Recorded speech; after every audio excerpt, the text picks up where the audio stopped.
Rajya Sabha members, वो जो अगर अपोजिशन पार्टी में है तो वो कलंकित हो जाते हैं। अगर उनके पास कोई बिजनेस है, कोई धंधा है, तो उसको बंद कैसा करवाना और बंद करके उसको तबाह और तंग कैसा करना, वो करके उस एमपी को, एमएलए को वो अपने साथ लेते हैं, लेकर अपनी हुकूमत बनाते। ऐसा ही पहले उन्होंने हुकूमत बनाया, मध्य प्रदेश में बनाया, मणिपुर में बनाया, उत्तराखंड में बनाया, कर्नाटक में बनाया, हर जगह बनाया। और बनाकर ये कहते हैं बीजेपी उसूलों की पार्टी है। भाई क्या उसूल है आपके?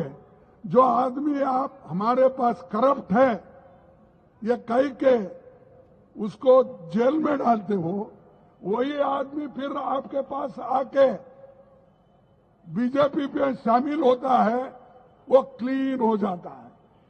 क्योंकि वो शाह के पास, मोदी के पास एक बहुत बड़ा वॉशिंग मशीन है, बहुत बड़ा वॉशिंग मशीन।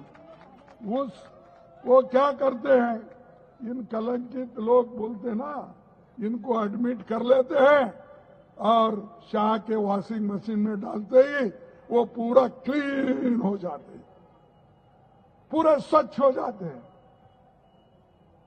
ये उसूल है। अरे भाई तुम जाओ जनता के पास जाके लड़ो, वो सब छोड़ के अपोजिशन को तोड़ना मोड़ना।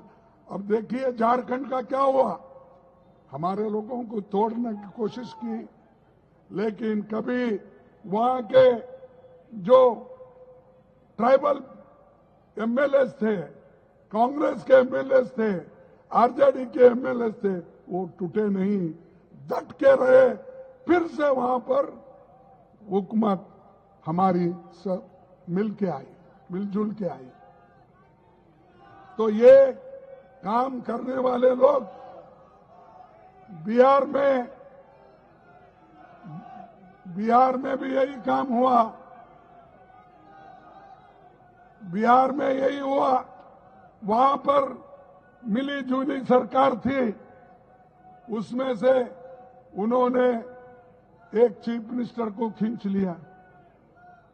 ये खींचने के बाद उन्होंने बहुत समाजवादी इसके बारे में उसके बारे में बहुत बात करते थे। वो एकदम क्या हो गया, वो पलटू राम हो गए, पलटू कुमार हो गए। पलटू कुमार जाते ही फिर वो बीजेपी बोलने लगे और एक सरकार हमारी यहां आई। अरे कितने सरकार तुम्हारे आए? ऐसा हो रहा है, अगर किसी को पूछे बीजेपी के उसूल क्या है बोले तो बीजेपी बोलेगी हम पानी हैं, पानी में जो रंग मिलाएंगे वो रंग हो जाएगा।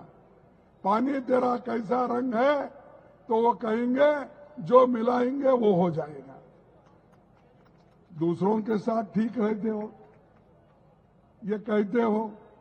वही नीतीश जी को गालियां दिए, वही फिर अब नीतीश जी को गले लगा ले रहे हैं।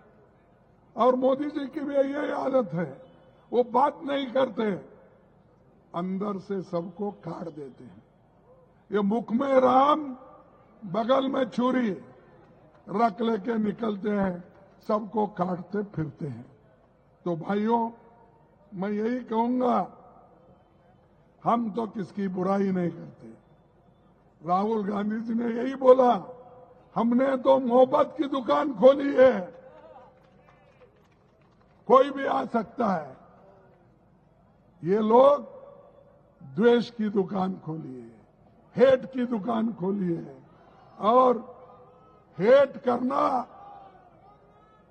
ये इनका काम है। सबसे मोहब्बत से रहना हमारा काम है, और वो हम ये कर रहे हैं।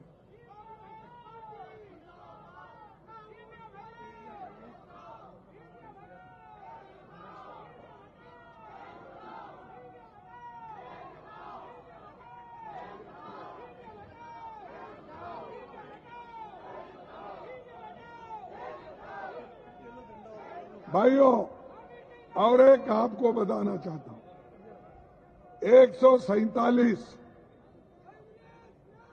हम एमपी थे। 147 एमपीज को राज्यसभा मिला के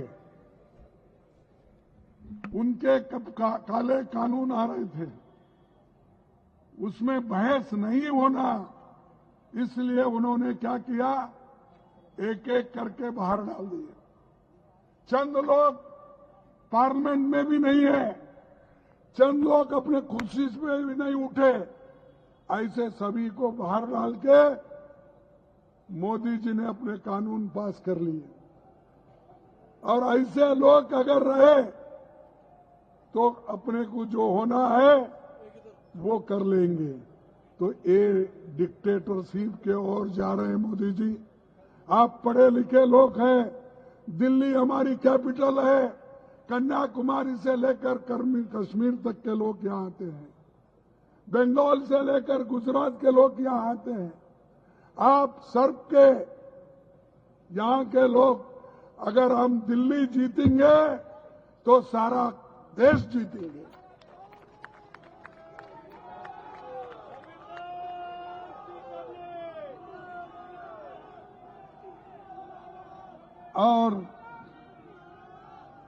और एक बात मैं कहूंगा,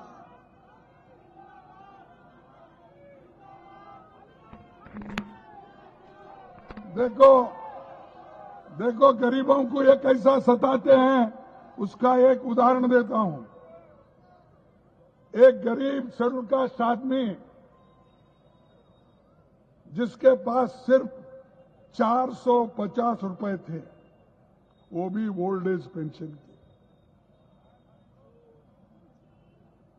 चेन्नई में एक बीजेपी का लीडर इस दलित के जमीन को हड़पने के लिए उसने ईडी केस डाल दिया। ईडी के लोग गए, उसके घर तमाम ढूंढे, उसके घर में निकले 450 रुपए। आप इससे सोचिए ये लोग कितने सताते हैं, क्योंकि उसके बाजू का जमीन वाला एक बीजेपी मालदार आदमी था, वो चाहता था उसकी जमीन हड़पना, ये नहीं चाहता था कि अपनी जमीन खोना, उसके लिए ही बहुत बड़ा था। तो उसको सताने के लिए ईडी के पास गया और कहा, देखो इसके पास बहुत पैसे हैं, देख लो।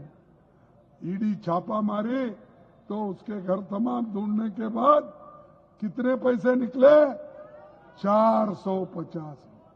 ये है मोदी की ईडी। वो कांग्रेस वाला था और कंप्लेंट करने वाला बीजेपी था। तो भाइयों, आप सोचिए, आप ये मत सोचिए मेरे पास मैं कुछ नहीं किया क्या। आखिरी में आपको ये भी पूछेंगे, भाई कम से कम आप नहीं बोल रहे तुम्हारे पास कुछ, तो ये जैकेट कहां से खरीदे, ये पूछेंगे। और जैकेट खरीदे कितने रुपए का है, 400, कहां से आए 400, हिसाब दो। तो ये लोग ऐसे हैं, ये मुल्क को तोड़ देंगे। तो आपको खड़ा होना है। आप जब खड़ा हो जाएंगे तभी ये ठीक होगा, क्योंकि हर अदालत में उनकी चलती है, हर ऑफिसर के पास उनकी चलती है, हर लोगों को वो कुछ ना कुछ धमका के डरा के रखते हैं। इसीलिए मैं एक लाइन, 2 लाइन बोलूंगा। वो लाइन है बशीर भद्र की। तो उन्होंने कहा, इनके लाइन ठीक लगते हैं इसमें,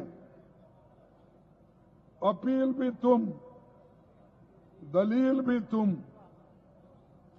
अपील भी तुम, दलील भी तुम, गवाह भी तुम, वकील भी तुम।